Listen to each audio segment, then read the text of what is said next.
"Thank you all for joining me," David announced to the 20 people sitting in the local amphitheater. It was done in the style of the classical Greek and Roman amphitheaters. "As you know, Jehovah always pays back what you have to sacrifice.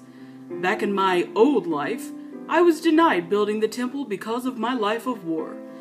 Now, Jehovah has seen fit to give me the privilege that is, in my opinion, even greater than that of the temple. And I have chosen you to assist me with this. As you know, the general resurrection is coming in 7 years. Many of us have been given assignments to make sure that the process of acclimating to this new world is as pleasant as possible. I have been blessed with the assignment of building something that they will enjoy after coming to know and love Jehovah. I have asked each and every one of you to assist me because you have a unique set of skills that I can use on this project. We will need to work fast because we have a limited time to complete it." David began naming each individual there and telling them what skills they had that stuck out to him. It now came time for him to announce Pearline's skill. "Pearline, you have a very rare talent for logistics. The way you coordinate everything, it's like watching a symphony. You have this way of finding other people's strength and using that strength to make the machine even stronger. That party you threw was a masterpiece, if you look behind the scenes. I did, and I knew I had to have you on this project. Michelle, how can I say this frankly? You could teach a bear how to sew." Laughter erupted in the group. Michelle blushed and her cheeks turned bright red. "You have a knack for figuring out how someone thinks and using that to teach them anything, even a subject they never thought they'd be good at. You should know us old folk talk. That's what those of us born before Jesus Christ call ourselves, the old folk. Thanks to you, Abraham is now happily crafting telescopes, still gazing at the stars like Jehovah asked him to do all those years ago. He even plans to build a giant observatory, once some of the famous astronomers are resurrected and come to know Jehovah. So, once your skills were brought to my attention, I decided to bring you in on this project.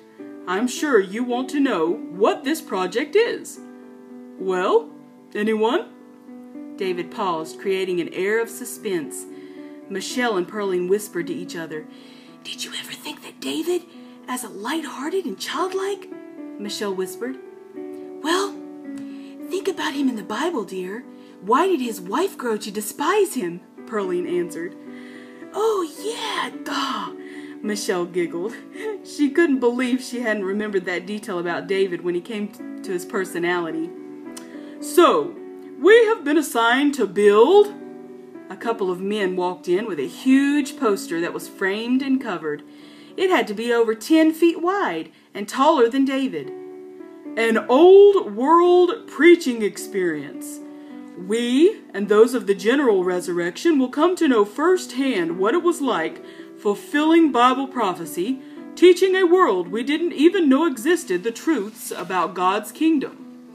We are going to build an entire neighborhood, just like, what was that term you used back then? Oh yes, a suburb." Laughter erupted in the audience. Someone shouted at the correct pronunciation, "Suburb!"